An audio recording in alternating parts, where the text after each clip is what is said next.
صلاح الدین ایوبی اپنے رفیقوں سے باتیں کرتے ہوئے کہہ رہا تھا، قصر خلافت بدکاری کا اڈا بنا ہوا ہے۔ خلیفہ اس رات بھی شراب پیے ہوئے بدمست پڑا تھا جس رات سوڈانی فوج نے ہم پر حملہ کیا تھا۔ اگر میری چال ناکام ہو جاتی تو مصر سے اسلام کا پرچم ہی اتر جاتا۔ جب اللہ کے سپاہی شہید ہو رہے تھے تو اس وقت بھی خلیفہ شراب پیے ہوئے تھا۔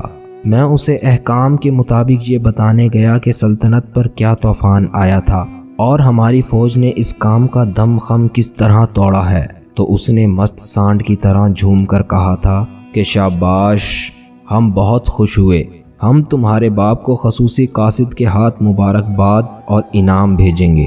میں نے کہا کہ یا خلیفۃ المسلمین، میں نے اپنا فرض ادا کیا ہے۔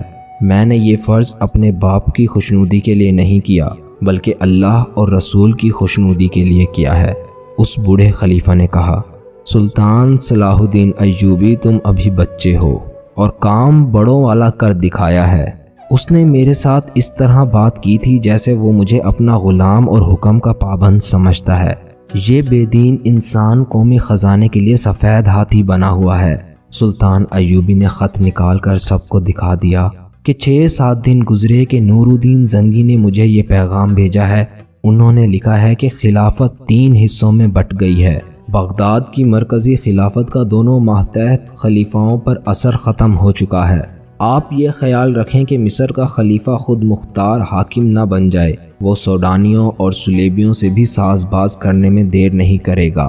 میں سوچ رہا ہوں کہ خلافت صرف بغداد میں ہی رہے اور ذیلی خلافتیں ختم کر دی جائیں، لیکن میں ڈرتا ہوں کہ ان لوگوں نے ہمارے خلاف سازشیں تیار کر رکھی ہیں۔ اگر آپ مصر کے خلیفہ کی بادشاہی اس کے محل کے اندر رکھنے کی کوشش کریں گے تو میں آپ کو فوجی اور مالی امداد دوں گا۔ احتیاط کی ضرورت ہے کیونکہ مصر کے اندرونی حالات ٹھیک نہیں ہیں۔ مصر میں ایک بغاوت اور بھی ہو سکتی ہے، سوڈانیوں پر کڑی نظر رکھیں۔ سلطان ایوبی نے خط پڑھ کر کہا کہ اس میں کیا شک ہے کہ خلافت سفید ہاتھی ہے؟ کیا آپ دیکھتے نہیں کہ خلیفہ العاذر دورے پر نکلتا ہے تو آپ کی آدھی فوج اس کی حفاظت کے لیے ہر طرف پھیلا دی جاتی ہے؟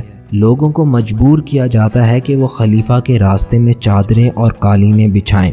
خلیفہ کا حفاظتی دستہ دورے سے پہلے ہی لوگوں کو دھمکیاں دے کر مجبور کر دیتا ہے کہ ان کی عورتیں اور جوان لڑکیاں خلیفہ پر پھولوں کی پتیاں پھینکیں۔ اس کے علاوہ ہم نے یہاں کے غیر مسلموں پر یہ ثابت کرنا ہے کہ اسلام شہنشاہوں کا مذہب نہیں، یہ عرب کے صحراؤں کے کسانوں اور شتربانوں کا سچا مذہب ہے۔ یہ انسان کو انسانیت کا وہ درجہ دینے والا مذہب ہے جو خدا کو عزیز ہے۔ یہ بھی تو ہو سکتا ہے خلیفہ کے خلاف کارروائی کرنے سے آپ پر یہ بہتان تراشی ہونے لگے کہ خلیفہ کی جگہ آپ خود حاکم بننا چاہتے ہیں۔ شداد نے کہا، سچ کی ہمیشہ مخالفت ہوتی ہے اور ہوتی رہے گی۔ سلطان ایوبی نے کہا، آج جھوٹ اور باطل کی جڑیں اس لیے مضبوط ہو گئی ہیں کہ لوگوں نے مخالفانہ رد عمل سے ڈر کر سچ بولنا چھوڑ دیا ہے۔ حق کی آواز دب کر رہ گئی ہے۔ شاہانہ دوروں نے رعایا کے دلوں سے وہ وقار ختم کر دیا ہے جو قوم کا در امتیاز تھا۔ عوام کو بھوکا رکھ کر ان پر زبردستی اپنی حکمرانی ٹھونس کر انہیں غلامی کی ان زنجیروں میں باندھ دیا جا رہا ہے جنہیں ہمارے رسول صلی اللہ علیہ وسلم نے توڑا تھا۔ ہمارے بادشاہوں نے قوم کو اس پستی تک پہنچا دیا کہ یہ بادشاہ اپنی عیاشیوں کی خاطر سلیبیوں سے دوستانہ کر رہے ہیں، ان سے پیسے مانگتے ہیں اور سلیبی آہستہ آہستہ سلطنت اسلامیہ پر قابض ہوتے جا رہے ہیں۔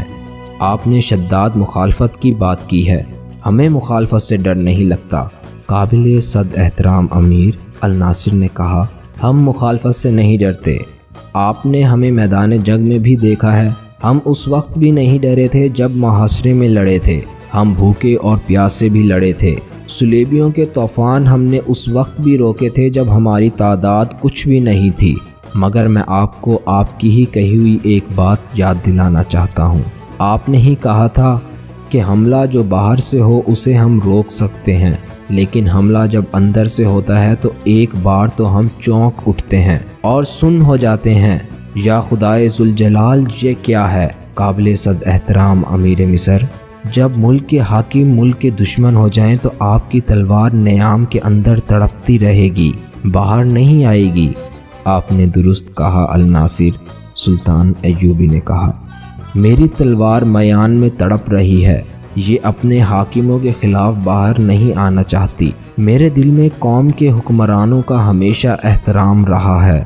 ملک کا حکمران قوم کی عظمت کا نشان ہوتا ہے، قوم کا وقار ہوتا ہے، لیکن آپ سب غور کریں ہمارے حکمرانوں میں کتنی کوئی عظمت اور وقار رہ گیا ہے۔ میں صرف خلیفہ العازر کی بات نہیں کر رہا، علی بن سفیان سے پوچھو، اس کا محکمہ سارے عرب سے جو خبریں لایا ہے کہ خلافت کی تیش پرستی کی وجہ سے جہاں جہاں کا جو کوئی امیر ہے وہ وہاں کا مختار کل بن گیا ہے۔ سلطنت اسلامیہ ٹکڑوں میں بڑھتی جا رہی ہے۔ خلافت اس قدر کمزور ہو گئی ہے کہ اس نے عمرا اور حکام کو ذاتی سیاست بازیوں کے لیے استعمال کرنا شروع کر دیا ہے۔ میں اس خطرے سے بے خبر نہیں ہوں کہ قوم کے بکھرے شیرازے کو جب ہم یکجا کرنے کی کوشش کریں گے تو یہ اور بکھرے گا، ہمارے سامنے پہاڑ کھڑے ہو جائیں گے، لیکن میں گھبراؤں گا نہیں۔ مجھے امید ہے کہ آپ بھی نہیں گھبرائیں گے۔ میں آپ کے مشوروں کا احترام کروں گا، لیکن میں آئندہ خلیفہ کے بلانے پر اس صورت میں ہی جاؤں گا جب کوئی ضروری کام ہوگا۔ فوری طور پر میں خطبے سے خلیفہ کا نام اور ذکر نکلوا رہا ہوں۔ سب نے سلطان کے اس اقدام کی حمایت کی اور اپنی پوری مدد اور ہر طرح کی قربانی دینے کا یقین دلوایا۔